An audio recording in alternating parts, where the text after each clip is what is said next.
where Kirk Cousins had the best game of his life. No Justin Jefferson, Jordan Addison cramping up in the middle of this game, TJ Hawkinson every other play. He was like holding his knee, coming up injured. We didn't know what was happening there. Alexander Mattson being his mediocre self. Cam Akers coming into the game and then slicing and dicing on one drive, getting them down the field for a field goal.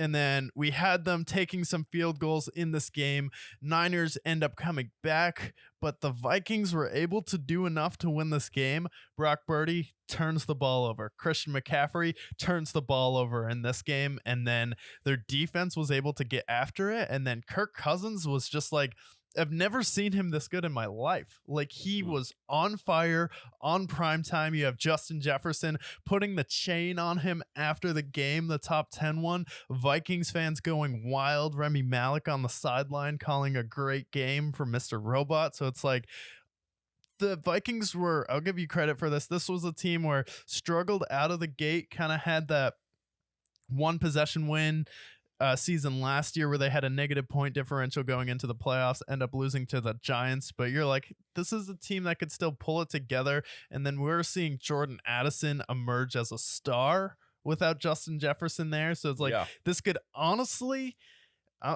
getting injured is always bad and you don't want to see it, but it's kind of a blessing in disguise where all of a sudden you have two rock stars now at wide receiver and you have a rock star at tight end. Like, if only this team had a great running back. Yeah, and I think the Vikings, there's a lot of things I want to give them credit for in this game, but I'll start with Kirk. Kirk Cousins, I feel like the media kind of hates him, where they don't give him enough flowers.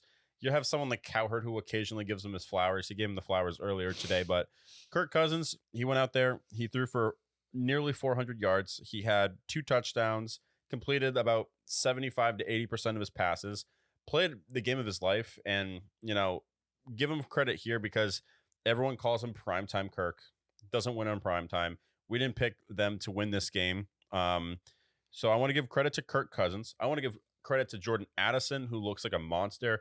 The Vikings, whether it's Chris Carter, Randy Moss, Adam Thielen, Justin Jefferson, the list goes on. They know how to draft receivers probably better than anybody else outside of maybe the Steelers in the NFL. Credit to them. Credit to Brian Flores for shutting down the 49ers offense with Brock Purdy having some turnovers in this game, forcing some turnovers on the defensive side of the ball. Okay. Credit to them there. But two people on this Vikings team I have to take a shot at. Kevin O'Connell. I'm taking a shot at Why?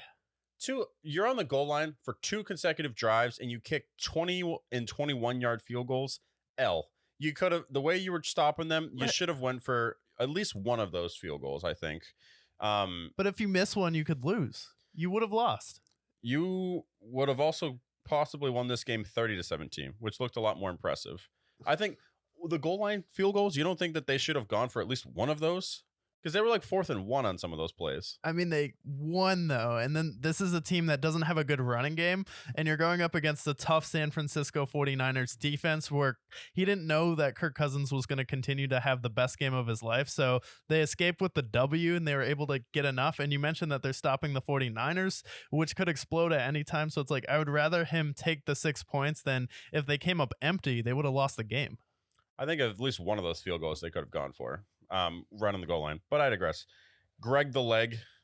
I was nervous at the end of the game when there was a 50-yard field goal and he missed it. I was like, oh boy. Because the Vikings have a lot of Chargers in them where they break their fans' hearts all the time. A little less than the Chargers, but I digress. But for the 49ers, my takeaway is I think the Browns gave the recipe on how to disrupt the 49ers, and it's playing physical and getting in their heads, because the Vikings did the same thing. They had the 49ers jukebox before the game. Yeah. I think that rattled them a little bit.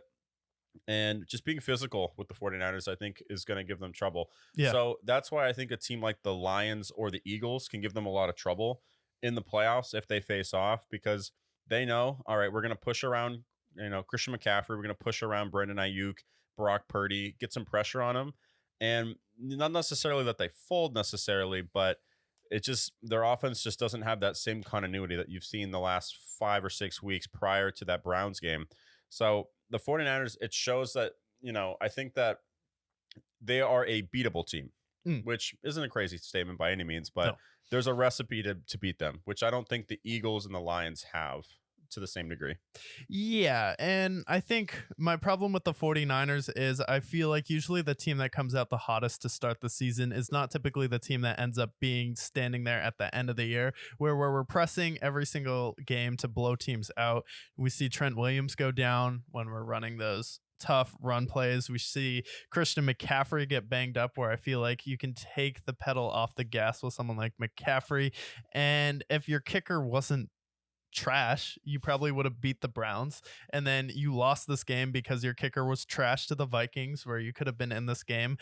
And then Deebo Samuel gets hurt. He has a hairline fracture in his shoulder. And then we see Fred Warner have a scary moment in this game going down. So it's like usually the team that's firing on all cylinders at the beginning of the year is most susceptible for injuries, where we jump on the Jags, we jump on the Bengals, but the Jags are continuously getting better week in and week out, and it's a slow burn for them. It's a slow race to the finish. The Patriots were notorious for starting slow in September. Bill Belichick said the season doesn't really start until November. So it's like for the 49ers, like if you're a delusional Cowboys fan, you're not going to be the ones to beat the Niners. But if you're Philadelphia, we're like, well, we're kind of moseying through. We weren't dominating the same way the 49ers were. But when Jalen Carter and Kobe Dean were slowly getting them involved, not showing our full hand right away, it's like those are the teams that are standing at the end of the year who aren't like jumping out of the gate 5-0, blowing out the Cowboys. Like it's impressive, but at the same time, you have to take a step back and know where your priorities are. It's not being the best team in September and October.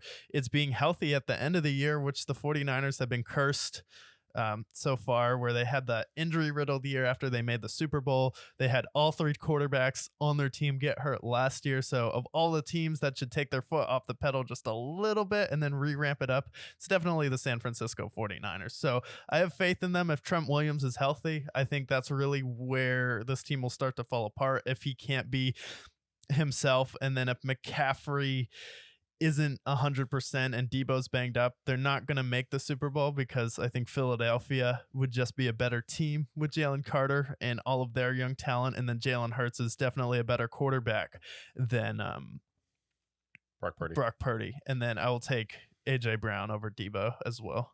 Now, do you agree with my sentiment as far as like there's a way to beat the Niners, being physical and kind of getting in their heads? You think that's kind of a mindset where the Browns kind of went in there, maybe had some late hits on the quarterback, getting in their heads a little bit?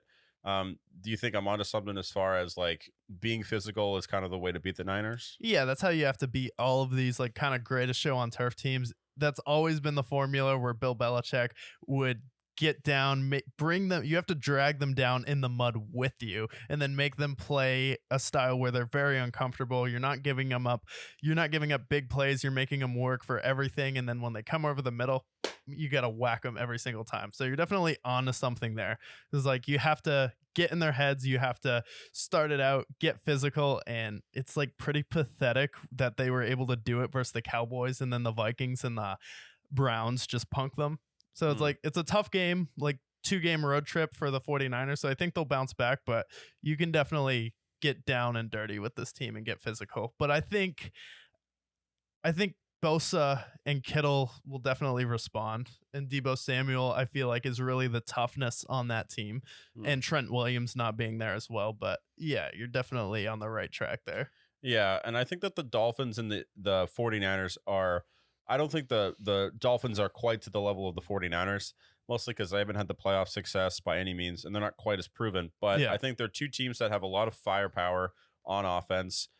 Dolphins don't have the same defense that the Niners do, but they have talent there, where I think if you're physical with them, like you saw with the Eagles on Sunday night, and then the Vikings on Monday night, like you're physical with them, you get in their heads a little bit, and they take a step back.